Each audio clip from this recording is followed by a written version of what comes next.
pourrais aller chercher la mémoire des vallons il y a 500 millions d'années, au temps où sont apparues les premières fougères, si abondantes ici.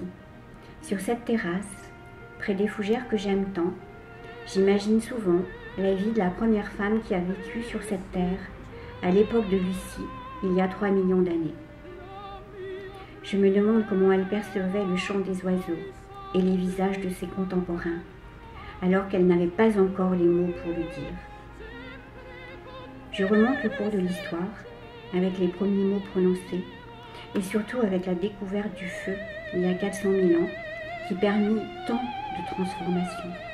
Petit à petit, la végétation change. La toundra est remplacée par les forêts de chênes, dont on peut voir les vestiges dans le bois de Saint-Cucufa et de fausses reposes qui encadrent les vallons. À ce moment-là, mon ancêtre néandertal, il y a 150 000 ans, cesse son errance, rend hommage à ses parents disparus et cultive sa terre. Je fais encore un bond, 1000 ans avant Jésus-Christ, avec l'invasion des Celtes gaulois qui organisent les classes sociales et dont les druides interdisent la diffusion de l'écriture pour que le savoir reste au cœur de l'homme. La toile est maintenant posée dans le jardin des vallons, dans mon imaginaire. Et chaque jour, je pense au passé des vallons, mon lieu de sécurité et d'inspiration.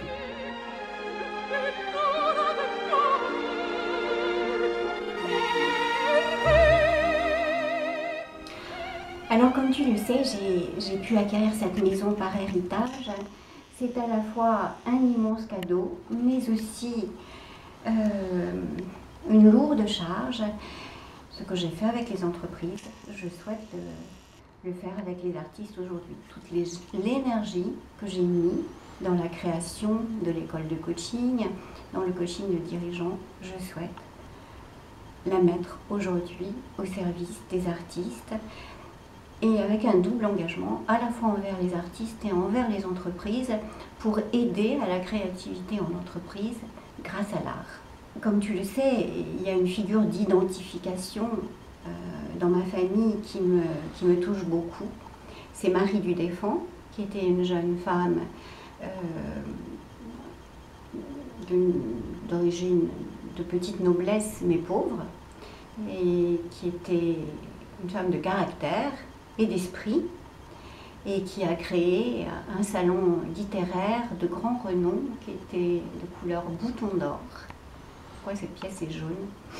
Terre de Sienne. Et c'est une femme qui m'a toujours marquée, enfant. Quand j'étais petite fille, quand j'avais 4 ou 5 ans, je disais « je veux être comme elle, vivre dans une grande maison et être entourée de gens intelligents ». Après avoir rencontré tous les acteurs du monde de l'art contemporain pour écrire ce livre « Artistes et mécènes, regard croisé sur l'art contemporain », je me suis transformée, comme j'ai transformé ma maison. J'ai opéré un choc de simplification en passant du XVIIIe au XXIe siècle sans transition. Et comme tu le vois, ce que j'ai fait dans la maison aujourd'hui, je suis convaincue que Marie du Défend l'aurait fait si elle avait dû tenir salon d'art contemporain. Donc qu'est-ce que c'est que l'esprit des salons aujourd'hui, au XXIe siècle? Qu'est-ce que c'est que cet esprit des salons où on débat, entouré de choses qui font réfléchir, qui incitent au ravissement, à l'enchantement, à la transformation? Eh bien, je pense qu'aujourd'hui, c'est quelque chose qui nous manque. Aujourd'hui, dans une époque de foire internationale, de gigantisme, qui nuit profondément à une véritable rencontre entre artistes et collectionneurs. D'où cette financiarisation qui est un des effets de la globalisation. C'est pourquoi je pense que retrouver des lieux de l'intime qui seraient favorables à une véritable rencontre entre artistes et collectionneurs est quelque chose qui nous manque aujourd'hui. Et c'est ce que je veux retrouver dans ce lieu, c'est ce que je veux animer avec des valeurs, comme je te l'ai dit tout à l'heure, de liberté, d'ouverture à toutes les formes d'expression, de recherche d'excellence et de gentillesse. Je tiens beaucoup à ce terme. Ce sera ma façon de continuer à apporter ma pierre à cette maison qui est quelque chose qui m'a toujours structurée dans ma vie, qui a toujours été un point d'ancrage, de sécurité, de beauté. Alors maintenant, les artistes. Le premier artiste qui va être associé à cette inauguration, c'est Claude Mollard, comme tu le sais, et c'est une histoire d'amitié. On peut me dire que c'est entre guillemets casse-gueule que de prendre un artiste qui est tellement associé au monde de la culture depuis 50 ans. Eh bien, je dis que c'est mon histoire d'amitié avec cette personne qui m'a permis de rentrer dans ce monde par une compréhension à la fois esthétique et intellectuelle de ce monde. Donc voilà pourquoi je souhaite lui rendre hommage dans le jour de cette inauguration qui sera faite donc par Jacques Lang et où nous planterons un figuier comme on l'a vu tout à l'heure avec Claude. En revanche, la véritable programmation commencera en 2015 avec Olivier Masmontel, qui est un proche de Gérard Garousse, qui est un jeune peintre figuratif, qui travaille avec énormément de sensibilité, de poésie, d'esthétisme sur la mémoire et sur le temps. Et puis grand écart avec Mathieu Mercier, qui est un artiste conceptuel, qui a eu le prix Marcel Duchamp et qui travaille sur des concepts universels à travers des objets usuels, mais là aussi avec beaucoup de sensibilité et d'esthétisme. Donc il y aura bien sûr beaucoup d'autres artistes, comme Pierre Boncompin, Yann Thomas, et bien sûr tout autant de femmes, comme Annette Messager, Fabienne Verdier, Elisabeth Dupin-Chaussette, Catherine Tinet, et de nombreux autres artistes, j'en rencontre chaque.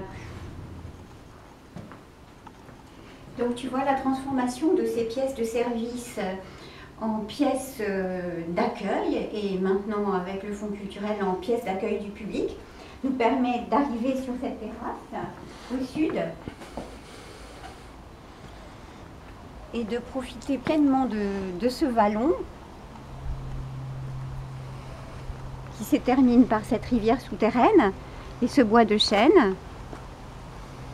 Et l'eau et la forêt nourrissent tous ces esprits qui me sont chers et qui pour moi apportent de bonnes ondes. C'est ce que disait Jean 23 dans cette maison. Donc comme tu le sais, Jean 23, lorsqu'il était nonce apostolique, est venu souvent dans cette maison où Jeanne de Chalandard, qui en était la propriétaire, s'occupait de la Croix-Rouge. Monseigneur Roncalli, futur Jean 23, on appréciait beaucoup la cave qui était dans ce salon oriental. C'était un bon vivant. Alors Claude, nous l'avons souvent évoqué ensemble à plusieurs reprises. Comment est-ce que tu définis le fil rouge de ta vie, le mythe qui structure ta vie? On peut dire que c'est l'art,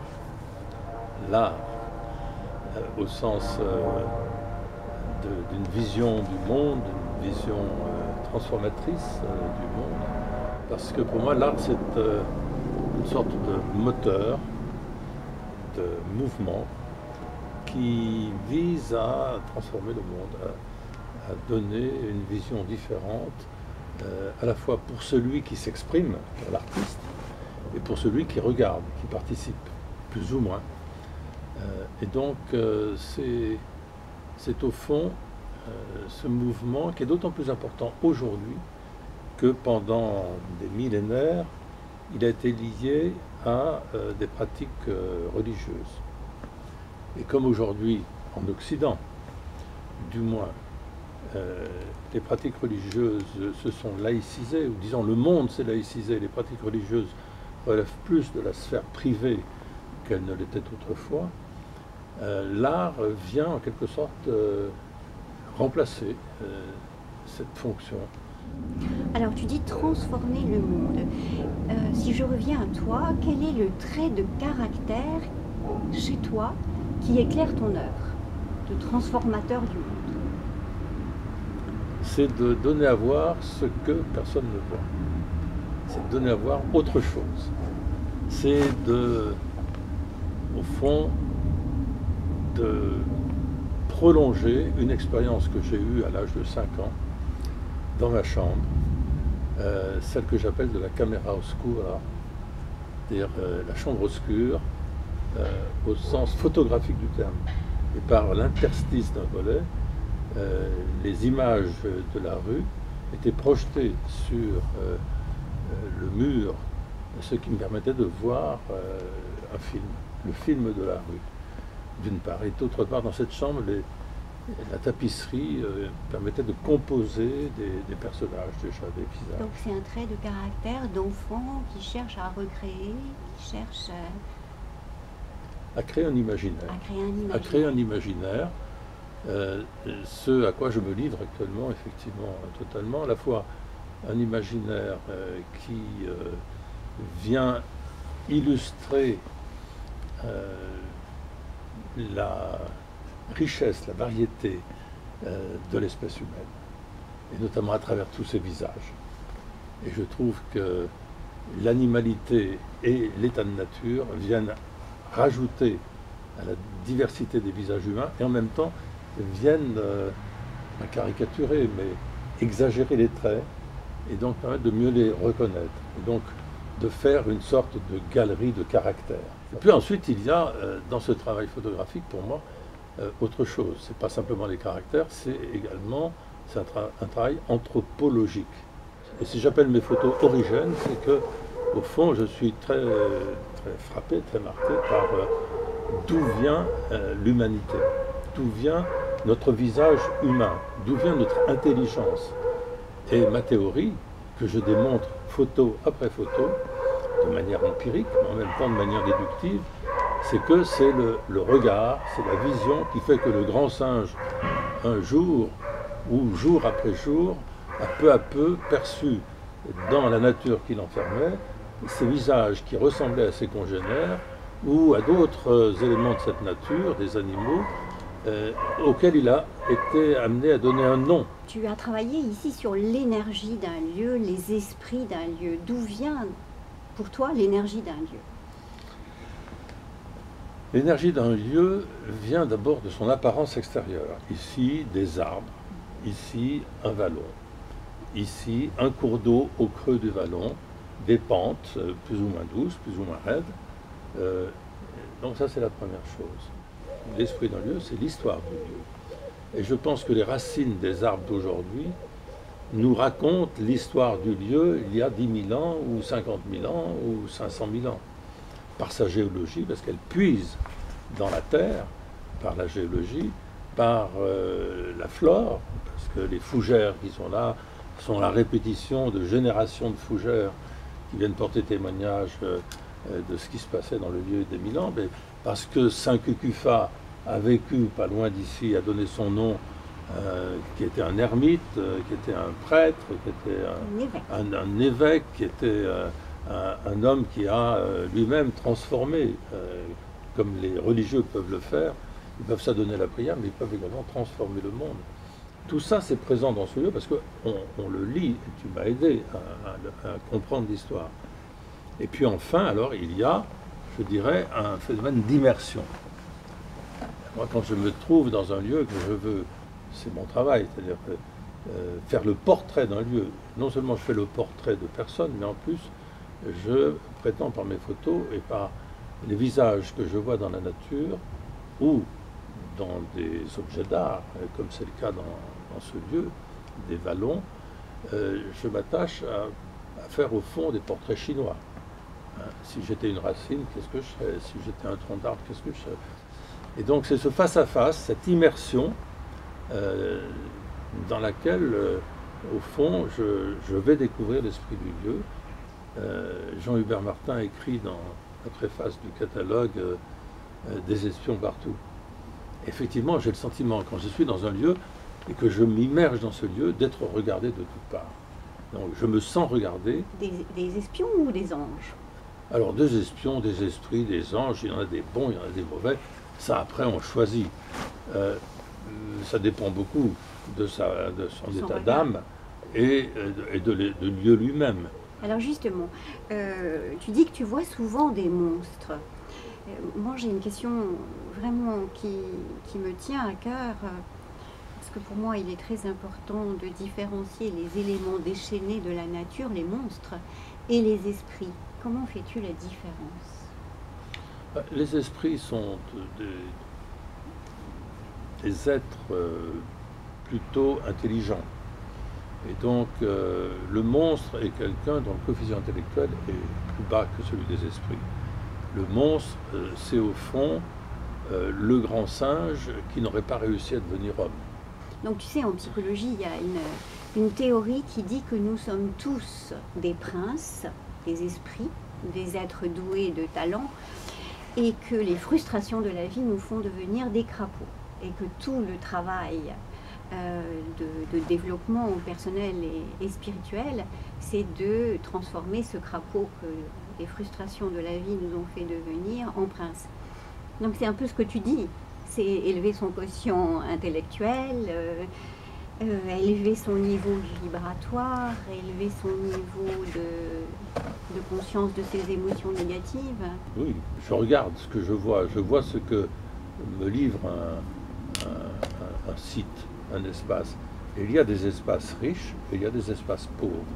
Les espaces riches peuvent être riches en monstres, comme ils peuvent être riches en esprit, en ange, si on veut opposer l'ange et le monstre, ou en humanité, tout simplement. Mais il y a des espaces riches. Il y a des espaces pauvres dans lesquels il n'y a rien à voir. Je peux très bien parfois aller dans un endroit et me dire je vais trouver là des choses formidables et je ne vois rien parce qu'il n'y a rien à voir. Si tu pouvais résumer en quelques mots la légende de ce lieu, la légende des Vallons, tu dirais quoi? C'est un lieu de paradoxe et de contraste. C'est un lieu où il y a beaucoup de sérénité et en même temps de tension. Tension historique surtout, sans doute, mais on sent que ce lieu a une longue histoire. Être artiste, c'est certainement le métier le plus exigeant, c'est certainement le métier le moins en lien avec la comédie du pouvoir, et ça exige des sacrifices. Et je voudrais te poser cette question, qu'es-tu prêt à sacrifier pour être artiste? Pour être un artiste? Il y a plusieurs manières d'être artiste. On n'est pas obligé de sacrifier. Moi, j'ai aucun sens du sacrifice. Donc moi, je suis plutôt un boulimique et j'ai plutôt tendance à additionner qu'à soustraire. Justement. Mais en tous les cas, sacrifier, j'ai pas à sacrifier ma vie professionnelle traditionnelle puisqu'elle n'existe plus. Donc j'ai sacrifié, mais ça met plutôt un soulagement, mes travaux de la Cour des comptes. Donc, bon, ça m'a jamais beaucoup. Si c'est un soulagement, c'est pas un sacrifice. Voilà, donc je ne suis pas prêt à sacrifier quoi que ce soit. Très bien. C'est clair. C'est clair et net. Je suis prêt à prendre le maximum de plaisir et de bonheur en me réalisant dans tout ce que je fais. J'ai une dernière question. Être un artiste, c'est avoir le désir, le plaisir et la force. Le désir, beaucoup d'étudiants, le plaisir, beaucoup d'étudiants, la force de durer, de résister, de construire une œuvre, c'est plus difficile. Comment est-ce que tu qualifies cette force? Alors c'est une force que j'ai emmagasinée pendant 60 ans, avant de prétendre faire un travail artistique. Et donc, je suis un artiste tardif. Je ne ferais pas ce travail si d'autres le faisaient. Mais personne, heureusement, ne fait le travail que je fais. C'est un travail démentiel. On ne se rend pas compte. Il y a à la fois un côté besogneux et à la fois un côté extrêmement ludique. Ce qui m'apparaît le plus, c'est la capacité de s'amuser de toi, le concepteur, qui est avec énormément de perfectionnisme et qui se transmet au public, Oui. qui continue à s'amuser, à regarder cette exposition où en même temps il apprend beaucoup. Moi, c'est vrai qu'avec mes photos, je veux amuser le public. Le fil rouge de ta vie, c'est retrouver cette âme d'enfant jusqu'au bout. Et transformer le monde au passage, ou le regard sur le monde qu'on peut avoir. Laisser, comme disait Malraux, une cicatrice sur la terre. Merci Claude. Si je résume, pour moi, l'esprit d'un lieu résulte de la qualité du premier habitant de ce lieu et aussi de la résonance des suiveurs qui ont animé ce lieu pour aller à la rencontre de l'histoire d'origine de ce lieu. Et si je cherchais un trait d'originalité de ce fonds culturel pour l'art contemporain, c'est d'être situé dans une maison d'autrefois afin de favoriser ce dialogue entre l'art actuel et l'art d'autrefois.